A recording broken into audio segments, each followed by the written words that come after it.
디젤 자동차를 만들었을 때는 경유를 넣는 게 아니라 콩을 넣었어요. 요즘은 신문지에서 막 이상한 냄새 안 나잖아. 그게 전부 콩기름으로 만든 잉크를 사용하기 때문에. 야, 이러면은 진짜 옷도 되겠는데요? 정답입니다. 이것까지 마무리되면 21세기는 콩이 지배하는 세상이 돼요.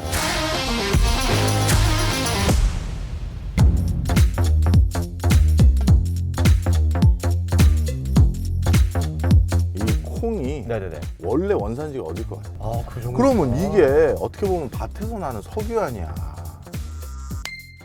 아, 맞다. 깨알 지식 하나 알려줄게요. 디젤 자동차 누가 개발했을까? 디젤 자동차 그냥 또 공학도가 개발하지 않았을까요? 자, 루돌프 디젤이 개발했어. 그래서 디젤 자동차야. 아, 진짜요? 근데 디젤 자동차는 무슨 기름 넣는지 알잖아. 디젤 기름을 넣죠. 그렇지, 경유 넣잖아. 경유를 넣죠. 네. 그런데 처음 루돌프 디젤이 디젤 엔진을 개발해서 디젤 자동차를 만들었을 때는 경유를 넣는 게 아니라 콩을 넣었어. 그러니까 예를 들어서 콩기름 짜는 거를 생각해 보면 막 맞아, 그 콩기름이야. 차로 들어갔다는 얘기 아니에요. 맞아. 돌아가게끔 설계를 했나 보죠? 그러니까 최초의 디젤 엔진은 식물성 기름, 대부분 그게 콩기름이야. 콩기름으로 자동차가 가도록 개발한 거야. 그러니까 이게 역사가 참 딜레마인데, 우리 인류가 초창기 개발했던 자동차는 가장 친환경 자동차였어. 야, 디젤 차인데 정말 친환경 차라 하니까 좀 뭔가 약간 좀 어감이 안 붙긴 안 한데 맞잖아. 디젤 차인데 정말 최고의 친환경 차였네요.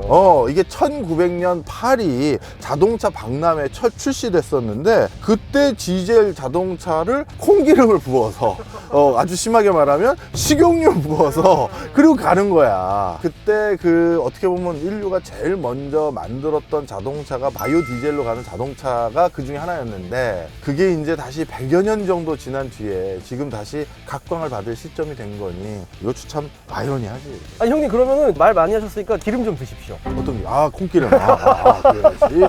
네, 그거는 이제 그냥 기름이니까. 다음에는 이 콩 두유 대신 네. 등심 사와. 아, 그러면 지금 말씀 들어보니까 자동차, 그러니까 뭐 엔진을 움직이게 하는 힘의 원동력으로도 쓰였다고 하니까, 혹시 그러면은 이 콩이 뭐 또 다른 데 쓰이는 게 있습니까? 지금도 아까 말했던 바이오 디젤용으로만 재배되는 콩의 생산량이 전체 콩 생산량이 한 10% 가까이 돼. 그러니까 그것도 어마어마하고, 그리고 콩을 이제는 다양한 용도로 추가적으로 쓰이게 됐던 건데, 대표적으로 옛날에 어렸을 때 신문 사서 읽으면 그 신문지에서 매캐한 냄새 나고 그랬어. 그게 막 손에 묻고. 네. 그래서 신문만 읽고 나면 손 껌껌해지고. 맞아요. 예. 그런데 요즘은 신문에서 그렇게 손에 묻거나 아니면 신문지에서 막 이상한 냄새 안 나잖아. 그게 전부 콩기름으로 만든 잉크를 사용하기 때문이야. 아, 잠깐만, 콩이 잉크가 도 되겠구나. 그렇지. 그래서 지금은 전 세계 거의 대부분의 신문사가 콩기름으로 만든 잉크를 사용해. 콩으로 잉크를 만든다는 건 그렇지. 분명 예전에보다 뭐가 나은 게 있으니까 그렇게 한다는 거잖아요. 이게 방금 말한 것처럼 손에 묻는 그 단점 없애고, 그리고 냄새, 악취 같은 거 나는 거 없애고, 그리고 비 오면 옛날에 신문이 약간 글자가 흐트러지는 신문도 있었어. 그런데 이제는 그런 것도 없고, 예를 들어서 또 친환경적이고, 원래 잉크도 화석 연료를 기반으로 한 그 원료를 사용하거든. 그러다 보니까 친환경적으로 이제 콩 잉크를 또 많이 사용해서 이 콩에 대한 쓰임이 또 늘어났고, 그리고 최근 이게 이제 대박인데, 이것까지 마무리되면 이제 21세기는 콩이 지배하는 세상이 돼. 바로 콩 플라스틱. 콩이 플라스틱도 된다고요? 당연하지. 지금 플라스틱을 대체할 수 있는 가장 플라스틱과 비슷한 성질을 가지고 있는 원료를 찾다 보니까 콩으로 그런 질감을 만들 수 있다는 걸 알아낸 거야. 플라스틱 같은 질감이요? 그런데 이게 이제 콩 플라스틱의 장점이 뭐냐면, 그냥 자연상에 어딘가 노출시켜서 놔두면, 즉 버린 거지, 자연상에. 그러면 아주 짧은 기간 안에 콩이니까 다시 자연으로 돌아가는 거야. 와, 대박. 그렇지. 이걸 생분해 플라스틱 이렇게 불러. 네. 이 생분해 플라스틱에 대한 연구가 이제 굉장히 빠르게 진행되기 시작하면서, 앞으로는 콩 플라스틱을 대체하게 될 경우 콩 재배 면적이 더 늘어날 수도 있겠지. 아니, 솔직히 그 플라스틱이 되게 많이 쓰이잖아요, 우리 생활에. 근데 이제 항상 환경 운동가 분들이 하는 얘기가, 우리가 플라스틱이 많아가지고 진짜 이게 환경에 큰 영향을 미치고 있다 하는데, 그게 만약에 금방금방 썩고 뭔가 금방금방 생분해가 된다면 진짜 이거 환경에도 엄청 도움이 되겠네요. 그렇지. 그러니까 다시 돌아오니까 또 그 생각이 든다. 이 모든 것들이 다 원조가 우리나라인데. 우리나라인데, 이거 다 우리나라 건데, 이거.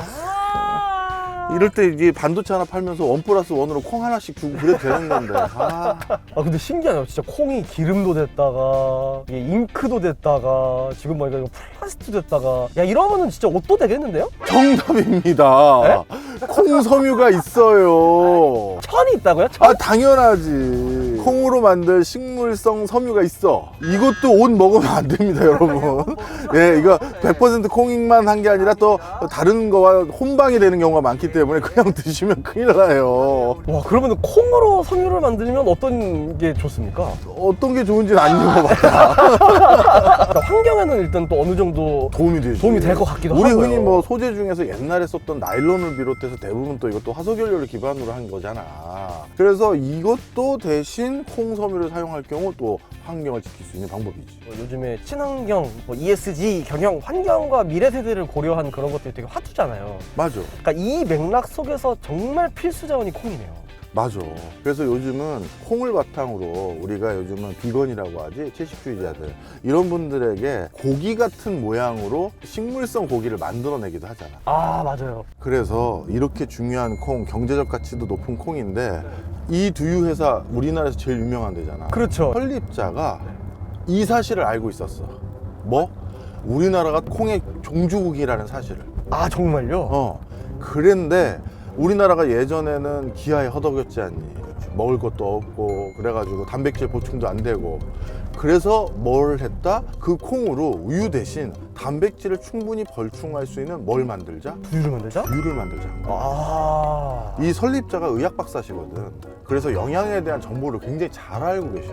그래서 이 두유 만드는 회사를 만든 거고 이 두유가 지금 전 세계로 수출돼. 아 진짜요? 어.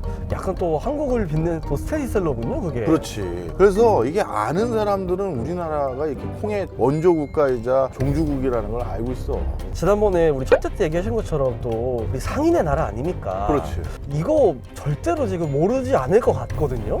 콩의 중요성을. 그러니까 이거 우리나라에서도 좀 뭔가 좀 움직임이 있지 않습니까 회사들? 뭐 노력을 좀 하려고 하는 시도들은 많이 하고 있는데 아직까지 뚜렷한 성과가 났다고 보기는 어려워. 우리나라도 이렇게 콩의 종주국인데 뭐 유전 정보를 새로 개량한 새로운 콩을 만든다. 이것도 중요한 방법이겠지. 근데 그거보다 더 중요한 게 뭐냐면 우리나라는 땅이 넓은 나라가 아니잖아.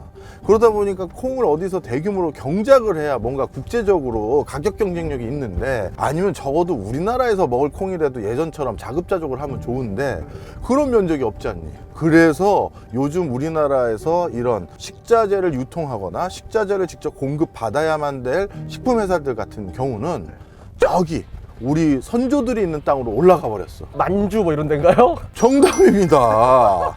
우리가 지금 만주라고 통칭하는 지역을 한 3가지로 불러. 만주, 연해주, 그 다음에 간도 이렇게 불러. 연해주는 만주 지역 중에서 해안가에 붙어있는 지역을 연해주라고 불러. 네. 바닷가에 붙어있다는 뜻이지.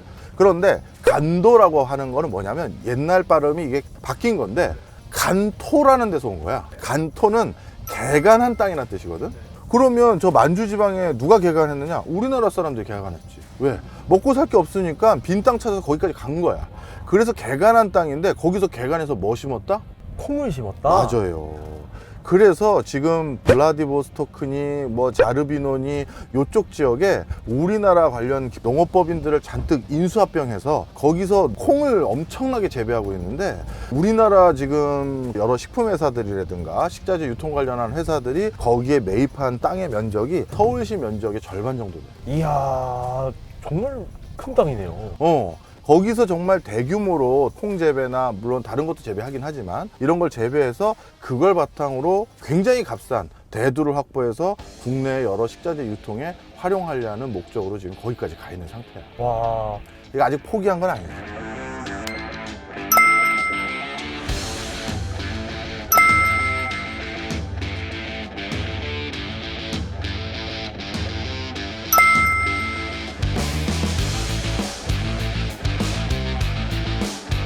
콩이 되게 우리나라가 원조 이게 지금 전 세계에 어떤 좀 지배적으로 이제 영향을 미치고 있고 그리고 앞으로도 영향력이 더 커질 것 같다. 그렇죠. 두유를 그냥 편하게 좀 드시라고 갖고 왔더니 야, 오늘 왜 그러게 말이야. 진짜 우리 다른 얘기 할까 했었었는데 그냥 두유 한 점 먹다가 이렇게 그냥 한 30분 털었다, 그지? 그러니까요. 먹거리에 대한 먹거리에 관심. 대한 애정은